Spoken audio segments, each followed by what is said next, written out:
Noah, what a weekend for Sixers fans. Welcome to the Sixers Talk podcast brought to you by Wilmington University. WilmU Works. Noah Levick, NBC Sports Philadelphia.com, writer extraordinaire. Ben Berry, our producer in the cut for this podcast as we just bathe in all that the James Harden experience has given the 76ers. Friday was magnificent against the Minnesota Timberwolves.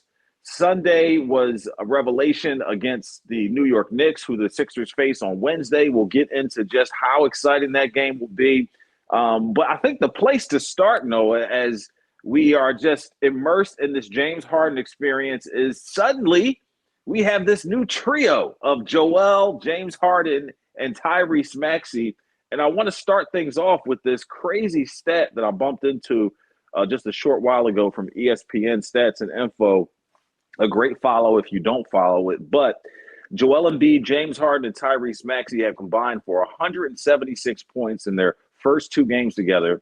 The only trio with more points in their first two games together in NBA history is Wilt Chamberlain, Paul Arizin, and York Larice with a buck 93 in 1961.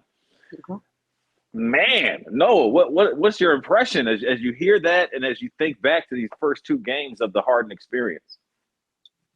Yeah, I think just the fact that there is a trio is incredibly encouraging. I think, of course, expectations were high for Joel Embiid and James Harden, but there were, again, valid questions about Tyrese Maxey and the adjustments that would be required. And like with everything in his NBA career, he's taken to it so well and so quickly.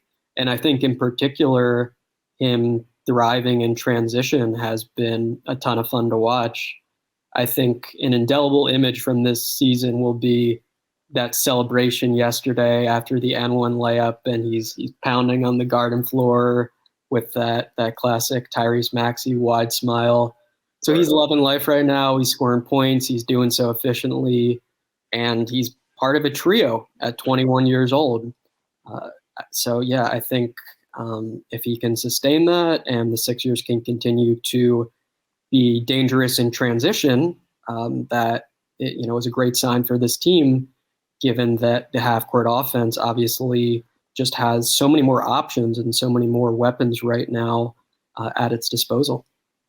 The funny thing is that you follow up Maxey pounding the floor with the mic'd up of Matisse asking him on the bench, like, yo, how the heck did you catch that? He's like, I don't know. Because it was like down by his knees and ankles almost, and he brings it up to make the layup. But yeah, man, it's funny. I say something about the James Harden experience, and you kind of start talking a bit about Maxey. It's like the two are connected, man. It's like Harden's appearance and him handling the ball mostly in the open court and in transition has given Maxey the opportunity to play off the ball and fill lanes. And just as indelible as him smacking the floor to me this season will be his hair just like flying in the wind as he's like streaking down court so much. And I had tweeted that it seems like he's on a skateboard out there just with the quickness that he's getting up and down and how he seems like he's moving faster than the other guys.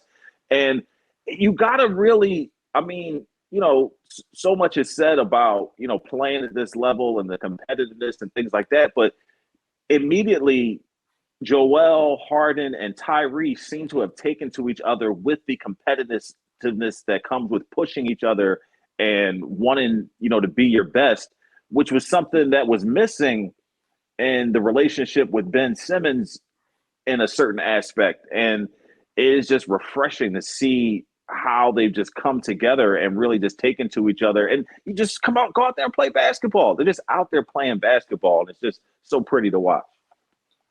Yeah, Maxey, I think that might be a career-lasting image, him flying down the floor with the hair. And for me, it reminds me a little like with Allen Iverson. One of the first things that always comes to mind is the baggy shorts, and they're just flying in the wind as he's going up and down the court. So definitely cool to see Maxey just let loose, like you said, and not really be inhibited at all. And I think, Tyrese Maxey, the Sixers tried their best to develop his skills as a facilitator and as a pick and roll ball handler and making some of those reads that NBA point guards have to make. And of course, he made great progress, but in comparison to James Harden, he's not in that league in terms of hitting Joel Embiid on the roll. And, if Embiid is tagged on the roll, kicking it to the corner, and just being so naturally talented and also so well-versed, in the distribution part of the game. And obviously James Harden has been so brilliant there.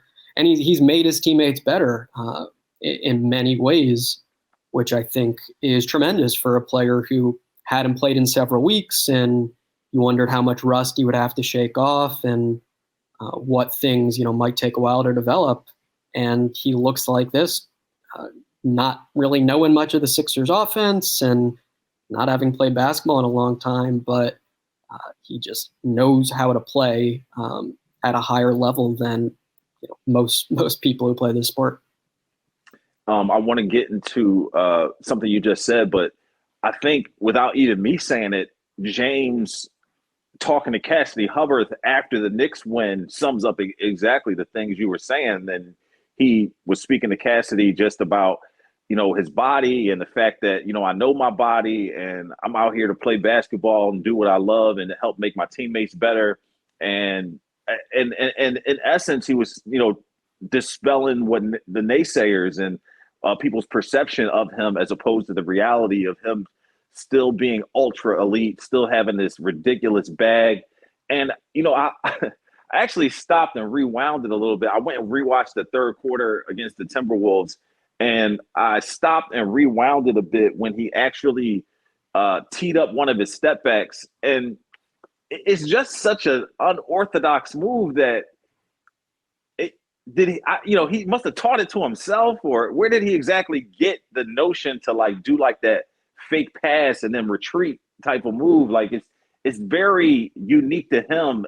Although other players do it, we've seen Joel mimic it and things like that. But the way he does it and the variations off of it, it's just so unique and just, it's still surreal to see up close him in a Sixers uniform doing that. But when you think back to the games that you've watched of him and your impressions of him, a lot of that changes, watching him here so closely night in and night out. Now, we've all seen him play, and we watched him during his MVP season with the Oklahoma City Thunder, but the niche and the comfort that he plays with and how he plays, it is really just, a little bit startling to watch how he plays offensively. I love a left-handed stroke, and it just kind of makes you it just pulls you in a little bit, I guess is the thing I'm trying to say. Yeah, I don't think it's hyperbolic to say, okay, what makes a great offensive player, and answer that question with James Harden checks just about every box you'd be looking for. I guess outside of being a super high percentage 3-point shooter, but of course he's consistently so efficient because he draws a ton of free throws and he does take a ton of threes. And the passing, of course, we've been reminded how brilliant that is. And I think Joel Embiid, though not a conventional lob threat, which perhaps heading into this, folks wondered how that would work out and whether the tandem with Harden would really be that effective. Well, Embiid's dangerous when he has a head of steam and he has some downhill momentum as a roller. Oh my God. And then he's also so skilled catching the ball on the short roll or re-screening for Harden or running dribble handoffs with Harden. And there are just so many options and so many ways that the two can enhance each other's games. And we've seen that 2 games in. Now, I think it's fair to say that the Timberwolves and Knicks are not elite NBA teams, not elite defenses. And you can go through and they made a mistake here, a mistake there, in how they played the Sixers. And I think that's all fair, but also I think Harden capitalizes on mistakes better than just about anyone. You make a little momentary lapse and he's going to make you pay for it. They're just rewatching the Knicks game late in the fourth quarter. They run a double drag with Matisse Thybulle, and he rolls. Emmanuel quickly tags him, and then just briefly, for whatever reason, leaves him. Boom, Harden passes to him, layup. I just think that's very common with Harden, where you have a low margin for error as a defense against him. And all of this is so new to the Sixers, and I think it's so exciting to them. I mean, you saw Joel Embiid after the debut talking about he's never been this wide open in his career. Yes. The newness is really invigorating for this team, and they're playing with a lot of joy, a lot of swagger, and yes, the opposition will get stiffer. They're not going to score 130 points per game in all likelihood, but they look really, really difficult to stop. And James Harden is obviously in the middle of it all. And the Cavs, Bulls, and Heat coming up on the Sixers slate. So, yes, the competition will get tougher, and particularly as the Sixers try to carve out their space here in the top of this Eastern Conference heap, sitting currently in third place behind those Bulls and Heat, right on the Cavs, right on their tail. So these next few games will definitely tell the tale here in short order as we're creeping up on 22 games left here, where the Sixers stand as this playoff season creeps up on us. But, you said a bunch of great stuff there. And Joel, you can see moments on the court where particularly one no-look bounce pass he made to Joel where he was standing at the free throw line. Well, Joel just didn't expect to get the basketball. And there it was, right in his midst, from a great entry pass to Harden as Joel was standing there at the top of the key free throw area. And other instances we can point to where Harden made passes and Joel's wide open and he's like, well, okay, like, I guess I'll shoot it. You know what I mean? So it's funny because, you look at what the Sixers did, and essentially they traded their starting shooting guard and Seth Curry and Andre Drummond and Ben Simmons for James Harden. And they upgraded that shooting guard position from Seth Curry to James Harden. But what they also did was they have a willing passer who checks some of those Ben Simmons boxes for sure, and a guy who is so confident in his passing that he's, while Ben Simmons is 25 and on the come as this prolific playmaker, Harden is already that. He's already, super confident with the ball in his hand and finding guys and throwing passes on the rope and, beautiful two-handed chest passes and making the defense pay for those little inconsistencies or momentary lapses that you mentioned before. So it's just great to see a player with his package. Now, the defense is something different. We can get into that later, but this is all about the superlatives right now on James Harden. And are you surprised by how quickly he's picked it up, how quickly he's hit the ground running and been able to really find a way with Joel? So he has not skipped a beat in his push to be prolific and MVP worthy, and as well as Tyrese Maxey, who has said, like, I'm not really a point guard. I've never really played point guard. And he showed that him off the ball is even better than him playing point guard. Yeah, I think it's gone a little bit better than I expected, in part just because you haven't played a basketball game in a few weeks. You figure that's going to affect timing and conditioning to a greater extent than it apparently has with James Harden. But to your point about him replacing some of Ben Simmons' strengths, I think that's been apparent with the rebounding and just the sense that he's a transition asset, even if he's not speedy and he's not necessarily dribbling the ball ahead of the pack all the time. He's always scanning the floor. He's always looking ahead. He's always looking to exploit where the defense is weakest or, the moments when the defense is unsettled. The Sixers didn't have a great rebounding game yesterday, and I think that remains like a big picture concern with this team. In addition, as you alluded to, just the overall defense. Is this going to be a good enough defense come playoff time? James Harden, though, did have 5 steals yesterday. He reaches He's very crafty. Yeah, he reaches a lot. He likes to gamble. And sometimes those gambles are spot on and they fuel transition offense. And when that's the case, that's a great thing for the Sixers. I'm just curious how they're going to work around some of his defensive weaknesses and whether he'll be able to hold up okay in big moments. I liked in the Minnesota game, the Sixers had Tobias Harris guarding Karl Anthony Towns and switching a decent amount. And I think just overall the notion of Harris is versatile, and obviously Matisse Thybulle is a tremendous defender, and maybe some of these pieces around Harden can allow him to not have a ton of responsibility on his plate and be able to switch the way he likes to, and not be really a major negative for the Sixers on that end of the floor. But I mean, I think yesterday was a fun game to watch, and just in the sense that it didn't seem to matter if the Sixers got stops. Like, I think it was the end of the first one of the quarters, the first or second quarter, like the Knicks kept scoring, and James Harden, knocks down a three and gets to the foul line, and the Sixers outscore New York in that stretch just because they have Harden. It didn't really matter that the defense was subpar. So they're still figuring out the formula, that's necessary to win. I think they recognize that the defense has to meet a certain standard, and that will be a work in progress.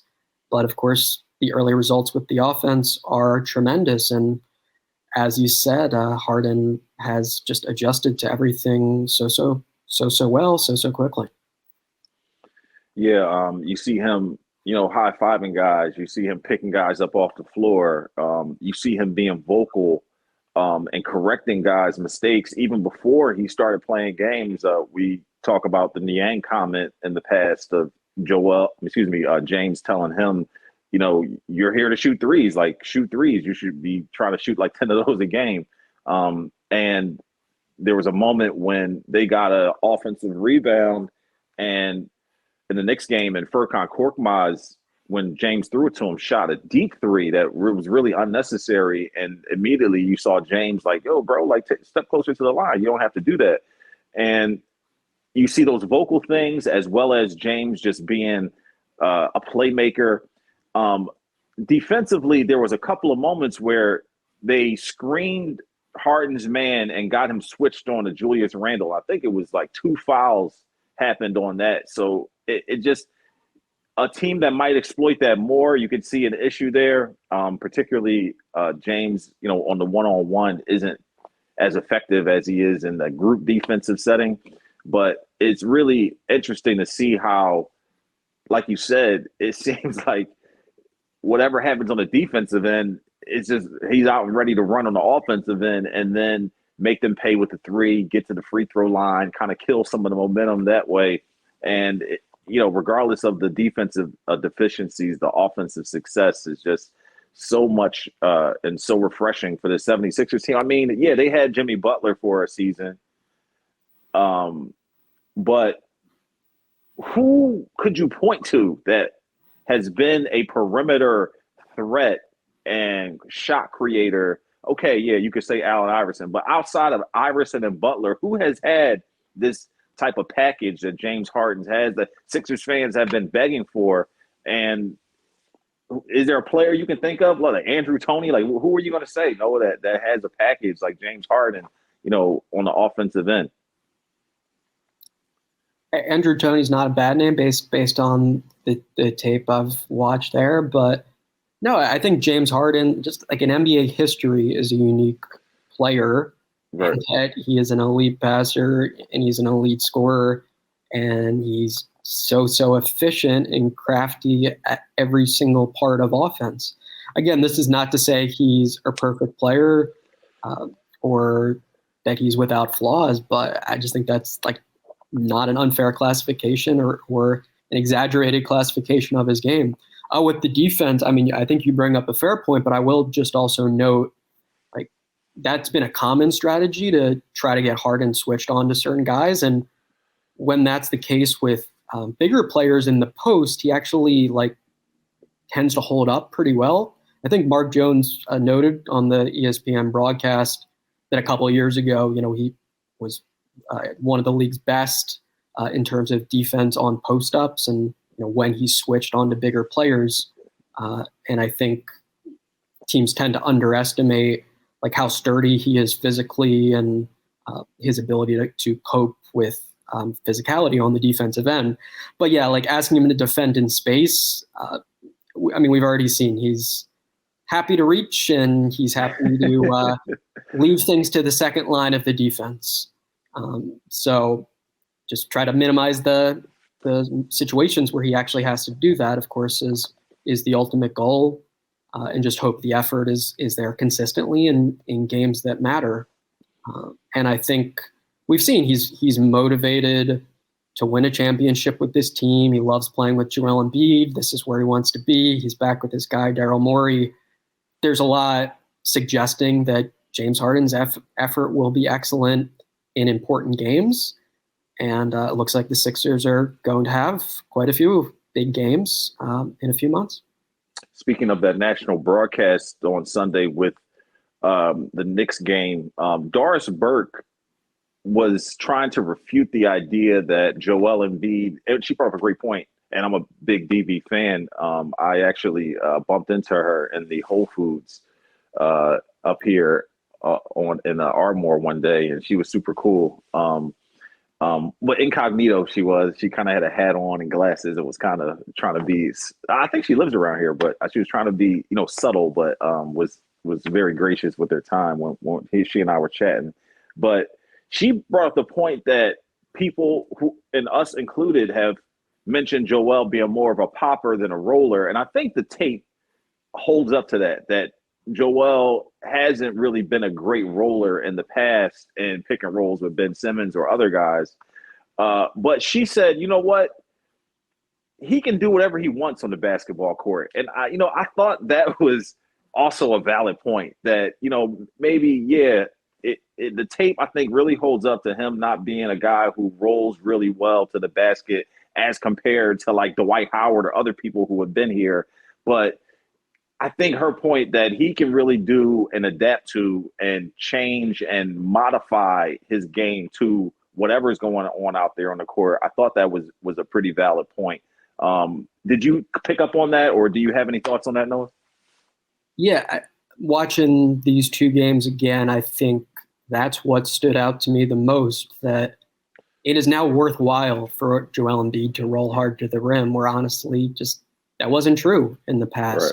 With Ben Simmons specifically, conventional pick and rolls were impossible because the defense would sag well off Simmons. Because he wasn't going to shoot the ball. Right, and therefore the Sixers were in this unorthodox spot of, okay, how do we capitalize on all that space? And they tried to make it work some with snug pick and rolls with Simmons and Embiid, but of course it's nothing like what we're seeing now with Harden and Embiid. And then you try to think of other examples, I guess, like Alec Burks, Trey Burke, in terms of just like ball handlers. Right. Markelle Fultz, of course, was another unique player who didn't run a ton of pick and rolls well with Joel Embiid. And then Tyrese Maxey, the most recent example, as we said, like learning to play point guard in the NBA and not someone with a ton of experience, like hitting NBA rollers and making reads in the pick and roll. But I think with Embiid, he's talked before about his preference is not to be a lob catcher and to put himself in those situations. He's comfortable in the short roll and, knocking down mid-range jumpers and kind of making plays from the foul line elbow area. But with James Harden on board and you roll, of course, that opens up a ton of possibilities that just didn't exist before. A play that stood out to me yesterday was Embiid set a drag screen for Harden. I think this was late in the second quarter.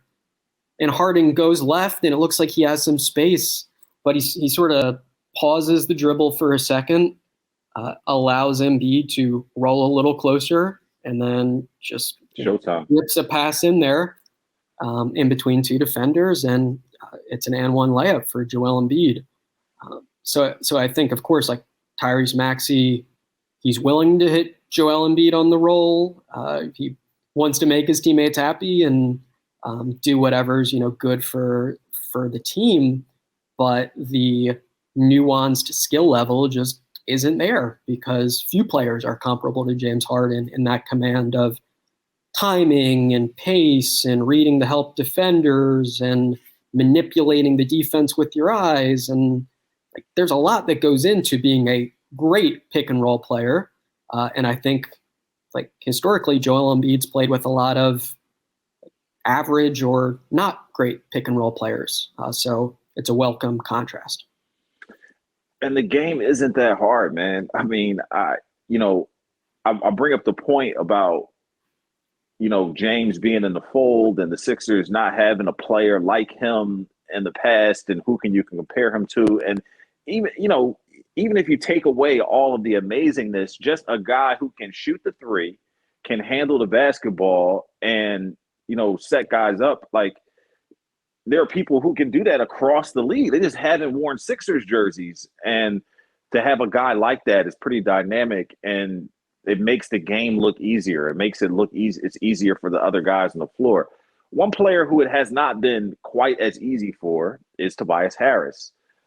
We are early in this whole newness of the Harden role, handling the ball, and Tyrese playing more off the ball. We are new in this 2 games in. So Tobias has time to try to figure out where he fits in, but he hasn't found that yet, and it's very noticeable. And here he is, a 20-point a game scorer, and he had a donut in the first half of one of these 2 games. He continues to not quite look sure of himself with the basketball. He's not, firing some open shots and putting it on the floor at times, maybe overpassing and things of that nature. Are you concerned by Tobias's slow coming along to this James Harden being introduced to the Sixers lineup, or winning is a great deodorant, a great perfume to you, and we move on to the next game and look for him to develop there and moving forward, rather than harping on the fact that he didn't quite play his best in these 2 games where they won going away? I think a little bit of both. I think just on paper, even before he played with James Harden, you figured he might struggle a little bit just being in this new style of play where he's going to be asked to fire catch and shoot opportunities. He's going to be asked to make quick decisions and keep the offense moving and accommodate another star player.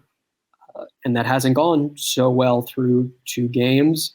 But of course, I don't think Tobias Harris is someone who, is going to regularly not score until the 4th quarter. Obviously, this is a good NBA player, someone who knows how to pick his spots and will knock down shots more often than not.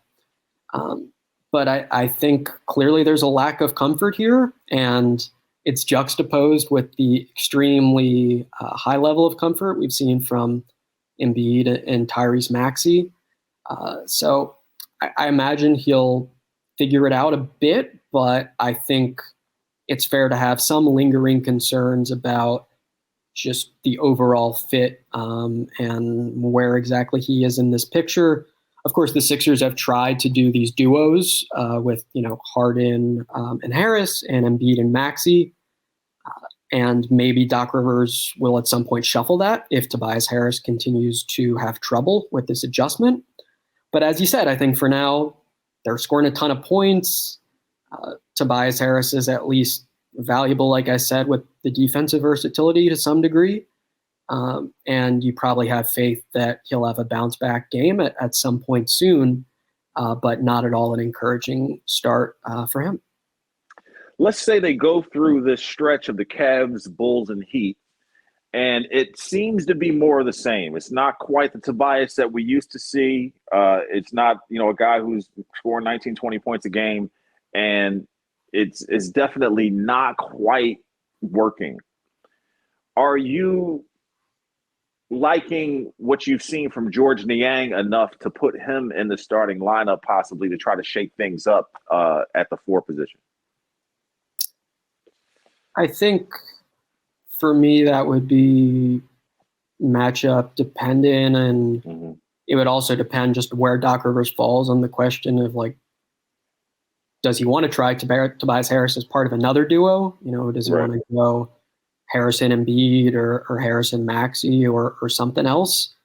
It's hard to overlook, though, Niang, as far as guys who have really fit in and kind of come into their own with Harden's appearance. Niang is a guy who's really fitting in and really, stepping in and hitting some shots and kind of playing his role well. So just continue your point, but I feel like that's definitely worth noting along with the Maxey and Embiid success. Niang is right there with them. Agree. I think from George Niang, we've seen anytime he's on the floor, he's happy to fire when open. And with James Harden in particular, he's recognized I just come up and pick and pop. And if there's a sliver of space, James Harden is going to find it and is going to hit me. So that's great and a positive sign. I think with Harris, you still probably ride him a bit more here and trust that he's going to play better basketball. I don't think it's a ludicrous question, and maybe it is something that's on the table at some stage. But I think at least like the version, of the Sixers team that we got now, ideally Tobias Harris can chip in 15, 20 relatively efficient points some nights. And I think if you pull the plug and drastically trim his minutes, you probably decrease the chances of him figuring it out and getting back to that level. Right. But no, I think it's tricky. It's not I don't think there's an easy call here one way or the other, but Doc Rivers likes Tobias Harris, has coached him for a while, knows his strengths and weaknesses, but I think also just overall believes, that he'll return to the kind of player that we're familiar with. And we have no doubt a guy like Tobias Harris will be putting in the work necessary to continue to be at top performance, his peak level, a dogged workout guy. Just hope that it translates to the game and benefits the team in the way that many people hope. We're going to take a time out here on the Sixers Talk podcast. We'll come back and talk about the frenzy that is about to happen on Wednesday when Harden steps foot at the Wells Fargo Center for the first time. And I'm looking forward to Matt Cord's announcing him in the starting lineup. Maybe to let him go last after Joel, you think? Maybe we'll talk about it coming up after this quick timeout on the Sixers Talk podcast. Start college, build skills, and complete your degree with Wilmington University. 100% online options and affordable tuition makes WilMU work for you. Learn more at wilmu.edu. A tough slate of games coming up, Noah. We got the New York Knicks on Wednesday, the Cavs coming up, as well as the Heat and Bulls on the horizon. The Sixers right in the thick of that, as we mentioned earlier on the podcast. James Harden coming to South Philly on Wednesday. More people have called me about tickets than I can count. But I don't have any tickets for anybody out there. Sorry. But it will be a frenzy unlike we probably have experienced in quite a bit. I mean, and give all due respect and props to a guy like Jimmy Butler, who came here to the Sixers and hit 2 buzzer beaters in 2 weeks and for a team that had been looking for someone that was a closer. So that was exciting, but we can't let the numbers not tell the story with this, where Friday's Sixers game against the Minnesota Timberwolves, James Harden's debut, was the highest rated Sixers game on NBC Sports Philadelphia since 2001. And we know what happened in 2001. The Sixers went to the finals. It tied the 3rd highest rated Sixers game on record. So you can imagine Wednesday, especially against a Knicks team that they just played, who Sixers fans like to see them beat up on. It will be a zoo on Wednesday. The stars, I'm sure, will be out. Meek Mill, Lil Uzi, Michael Rubin, M. Night Shyamalan, all the principals. So I do have a thing that sometimes, because of the emotional heights that will be reached there, the product on the court sometimes suffers because there's so much juice in the arena. I don't feel like that will happen here, but it could. What are your expectations heading into Wednesday and this gauntlet the Sixers are about to go through here as they try to carve out space in the East? Yeah, to your point about the emotions not always being a great thing, I think just anecdotally there are a couple of examples where the Sixers have had an awesome bell ringer that gets the crowd and Lord, super hype. Don't and play then well. the team starts extremely slow. So I doubt that will be the case here as well. I think in part just because like James Harden's played a bunch. He's been in front of Right, the professionalism. Right, he brings a certain level of professional and big game experience. Yeah, he's played a lot of big games, and he's steady, and he's not rattled by too much. I'm sure he'll be excited, but yeah, I doubt that will negatively impact his play in a noticeable way. I think it's going to be a unique scene. I think it was the first home game they had after the Harden trade when he was sitting on the bench, or he wasn't even on the bench yet, but he was a Sixer officially. They had acquired him, right. And they had the intro. Oklahoma City is what they played. Yeah, little intro hype video, and that was probably the loudest the crowd got the entire game, just watching 35 seconds of James Harden highlights, and now they get to see him actually on the court doing his thing. And the expectations will be sky high. And thus far they've met them. The Knicks on paper are not a bad opponent to start out against. It's a slumping team. They only won one game in February, and we saw yesterday that they've got some weaknesses that the Sixers are happy to exploit. And if, like you said, you've got these challenging games against East playoff teams coming up, so you sure want to win that game and go into that stretch with good momentum. And, the Harden jerseys will be out in droves. He is the number one selling jersey in the league. Am I right about that? So per Fanatics, I guess a few days ago, they said since the trade, James Harden is number one. Yeah. Number one is number one, as Harden has really hit the ground running, and we expect more of that on Wednesday. And hopefully the Sixers can continue to develop as a team, because there's definitely the as good as this has been, I'm sure there will be a few darker moments here as they try to finish out the regular season. And it's such a short window to try to get all this to work together. So you have to be happy with what you've seen as a Sixers fan, but do know that there could be some down moments to come as the Sixers try to make all this work. And one of those down moments is how Doc Rivers figures out these configurations, and when Furkan Korkmaz plays, when Matisse Thybulle starts, when to bring in Danny Green, how long to play Tobias Harris, what groups to put him with. As far as the ancillary things outside of those big three, Tobias, are there any things that are sticking out to you as areas of concern or areas of hope or things that you're encouraged by? I think the other player the Sixers acquired in that trade, Paul Millsap, has been the only backup center. I wonder if that's going to remain the case, whether Willie Cauley-Stein gets any rotation minutes here in his 10-day contract. I think Millsap made a brief appearance, not anything significant. Right, not in a competitive setting. Yeah, I think Millsap, we've seen some of the weaknesses that he has here at 37 years old, where there's a big drop-off with the rim protection, and he's, of course, much less dangerous in the pick and roll than Joel Embiid. There have been a few instances where he's caught the ball near the rim and not produced any points, whether it's missing a layup or passing up when he's confronted by a taller defender or what have you.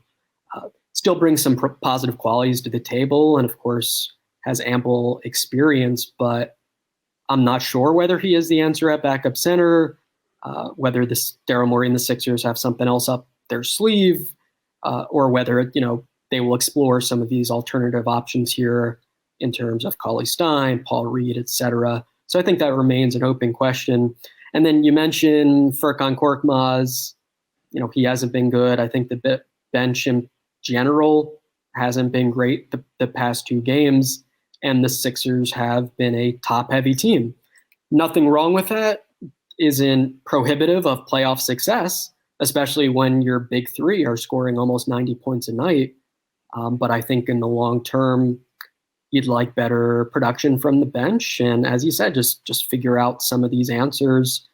And some of them you're probably going to need to experiment. So, in my opinion, of course, with Korkmaz, like give Isaiah Joe a shot. probably makes sense. See if he can provide higher quality minutes at that backup wing position. And I think, the depth, it's still hard to feel great about the Sixers' depth in the same way that you do about their star power. And it's weird that Furkan continues to see minutes over other players like Joe or Shake Milton. But with that said, do you look at you mentioned on the previous podcast that March 1st is an important deadline because the buyout market isn't fully materialized. Have you heard, or do you feel like the Sixers might be trying to read the tea leaves on somebody that might still be available or might be bought out? It's tough to say. I think, we named some of the guys that seem like they might become available that haven't yet. It's like if a Robin Lopez was available, I'd have to imagine he'd be attractive to this team and is more likely to be a solid backup center behind Joel Embiid. But, my sense is with Daryl Morey, he loves versatility. That was like the first appealing quality he named about Paul Millsap. And I think the Sixers do genuinely like that in Millsap, especially on a team with Harden, where, of course, you like guys who can switch and guys who are skilled and, can pick and pop and just do a little bit of everything on the floor. And Millsap does do that, but he's 37 years old. He's a small ball center, and it's unclear if making him the one and only backup behind Joel Embiid is a great idea. So, yeah, long and short of that, I think it's tough to tell, but I imagine if there's a good opportunity out there as far as a buyout market backup center, that the Sixers would still want to take that, is my sense. We will rejoin you on Thursday with another podcast after the Knicks game as the Sixers finish up this home and home and then play what should be a fun next stretch of games against teams and really be able to measure themselves in this Eastern Conference with their new look roster. Be sure to check out NBCSportsPhiladelphia.com for all of Noah Levick's work and follow him on Twitter at his handle Noah Levick. And hey, we will look forward to all the excitement, just like you guys will. Be sure to check us out and subscribe and bring your comments, your thoughts, your suggestions. We always welcome them. For Noah Levick and Ben Berry, I'm Danny Pommells. Thanks for listening to the Sixers Talk podcast brought to you by Wilmington University. Wilmington Works.